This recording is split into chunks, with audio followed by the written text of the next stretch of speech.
Happy Friday, brothers and sisters.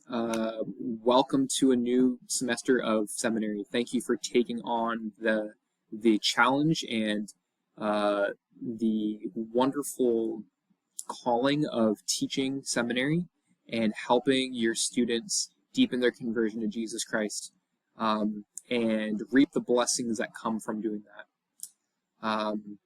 So thank you for that. I know it's going to be early mornings and sometimes even late nights in preparing lessons, but I know that the youth are better off because you do it. And I know that through training many teachers over the years, that it will also deepen your own conversion to Jesus Christ through the process. So thank you for engaging in this wrestle, and thank you for all you do. And I'm looking forward to working with you this semester and this year as you embark on this journey. Okay, the beginning of a new semester and a new year of seminary is a great time to lay down the groundworks for the rest of the year.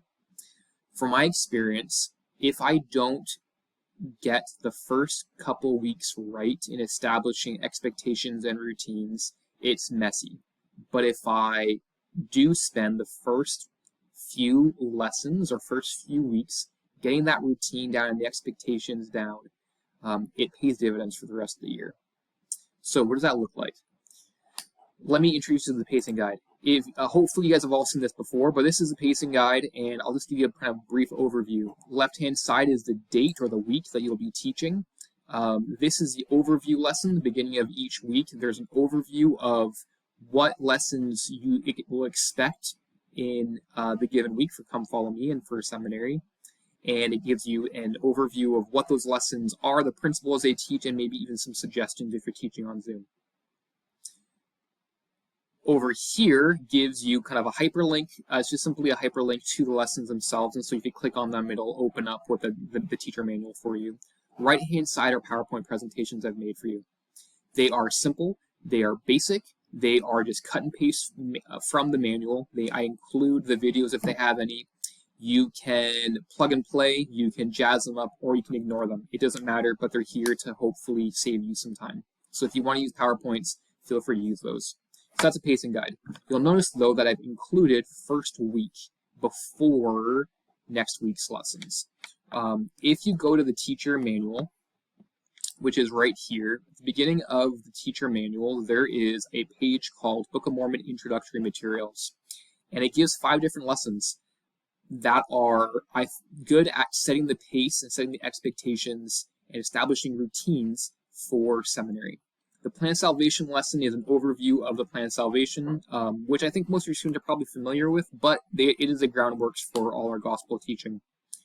The next one is Studying the Scriptures, which introduces the expectation and requirements for setting a scripture study goal and studying the scriptures daily as the seminary graduation requirements.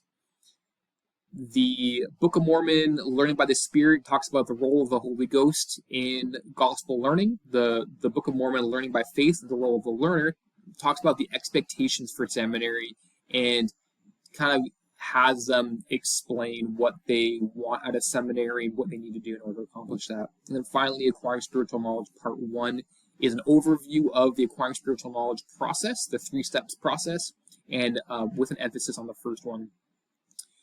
I think they're great. I think these lessons are awesome, and they can be used in September, in January, whenever you want to kind of establish those routines. So, if I were you, if I were to plan out my first 5 or 6 lessons, this is what they would look like. My first lesson would be a get them excited about seminary. I would teach my favorite chapter or my favorite story in the Book of Mormon. You can go anywhere you want with that. You can go all the way back to Nephi. You can do Helaman and the Stripling Warriors. I personally love 3rd Nephi chapter 11 when Christ visits the Americas, because the principle that I will often focus on as a first lesson is that Christ is inviting you to have a personal relationship with him, and you can accomplish that to get to know him better as you read and study the Book of Mormon this year. And so that would be my objective. My objective would be to excite them about seminary, and then that principle of, hey, Christ wants you to get to know him better, and you can do that by studying the scriptures. My second lesson would then be teach the plan of salvation, and with the objective of to help familiarize themselves, the students, with the plan of salvation, because everything hangs on it. My third lesson would be teaching the studying the scripture lesson, with the objective of helping them identify a scripture study goal for the semester. Before they leave, they would have a goal on how long or how many verses they're going to read every day, where they're going to read, and when they're going to read the scriptures. Have that written down in their journals, and then start establishing a routine of accountability where every day I would ask them, hey, go to your scripture journal and record whether or not you read last night. The fourth lesson would be teaching the learning by faith lesson, which is the objective of helping them, identify what they want to get out of seminary and what they need to do in order to do that. This is also a great time to explain the expectations that you have for them. If you, for instance, whether cell phones are going to be allowed or not, whether they're going to do paper scriptures versus digital scriptures. If they're on Zoom, a requirement to have their cameras on and to be at a desk as opposed to in bed. Those are a great time to have that expectation. The fifth lesson would be an acquiring spiritual knowledge lesson. I would use about half of the lesson, which kind of gives them a brief overview of what acquiring spiritual knowledge is. But then I would ask a returning student to summarize the 3 steps and maybe even model it, because they know it. Out of all the seminary grads I went to last year, every single graduate said that the most important takeaways from seminary was the acquiring spiritual knowledge process. So they know it and they appreciate it, and they could probably summarize it. Okay, so that would be one thing I would do to kind of get the semester right. The second thing I would do to get this semester right would be train them on routines. Establishing routines in seminary are important, just like you have for your family. It helps things run smoothly. There's tons of different things you could for a routine, but here are just a few. Number one is singing a hymn. Obviously, you're going to pray the beginning and end of every lesson, but whether or not you decide to use a hymn is up to you and up to your students. I think hymns are great. It's a great way to start the lesson off with the spirit. You can refer to the hymn later on in the lesson if you want to. It helps unify them together. I just think hymns are great for starting off the book, or starting off seminary and establishing a routine. What I would do is, for the first week, the only hymn I would sing would be the children's hymn, the books in the Book of Mormon, which is right here. And it is, first and second book of Nephi, Jacob, Enoch, Jerem, Omni. And I would just do that, because that way they would walk away after the first week knowing what books in the Book of Mormon and what order they're in. Plus, it's a children's hymn, and they love those. Another option for a routine is having a devotional. Devotionals are spiritual thoughts. Really, they're just 3 things. Basically, a student shares a scripture that they like, explain what it means, and explain why they like it, explain why they believe that principle or that truth is true, or why they want that truth to be true. If you're establishing that routine, I would model what a devotional looks like for the first lesson or 2, and then I would train them on those 3 simple steps of a devotional.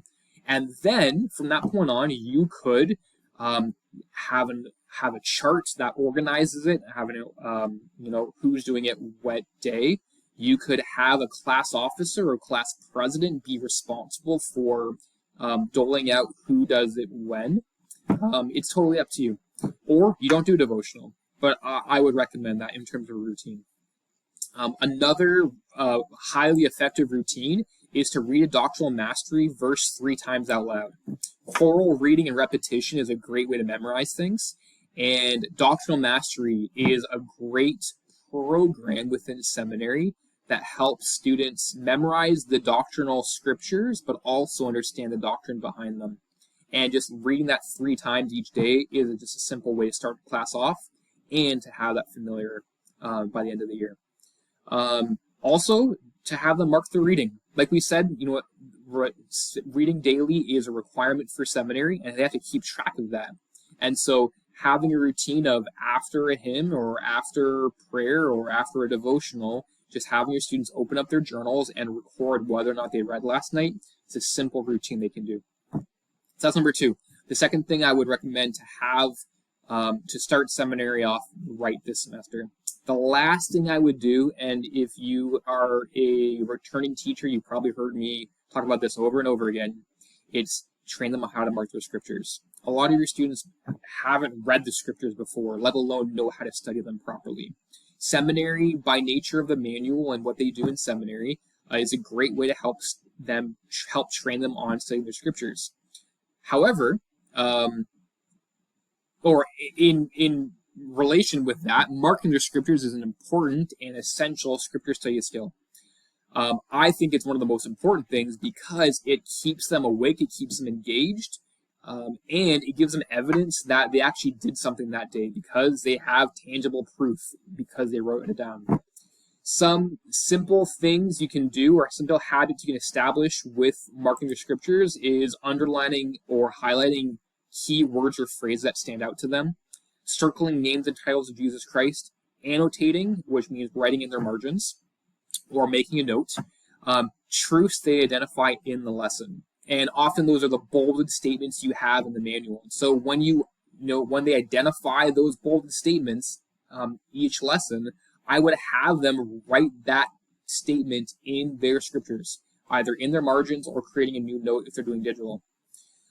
Making cross-reference to doctrinal mastery verses. A simple way to have doctrinal mastery be a daily thing is to have them look at the back of their journals where they have the 24 or 25 doctrinal mastery scriptures and simply asking, hey, what doctrinal mastery would be a good connection to this verse or story or principle? And finally, defining words and recording their definition from their scriptures for later.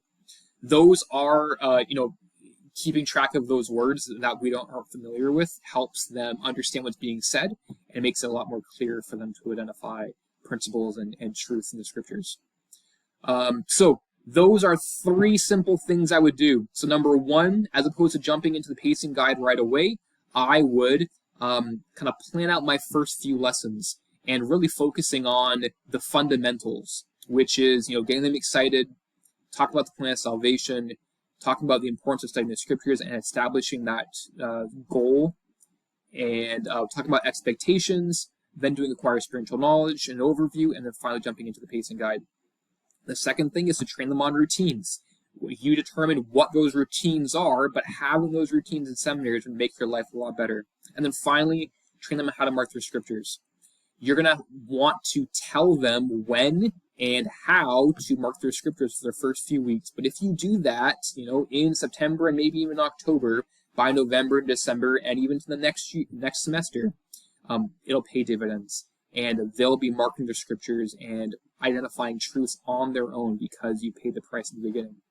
Brothers and sisters, seminary is a divinely appointed program, and it can change lives. I firmly believe that. And you are in the trenches with that. And so please take these suggestions if you think they're important and apply them and see how it goes. You are loved. You are appreciated. Thanks for all you do. In the name of Jesus Christ, man.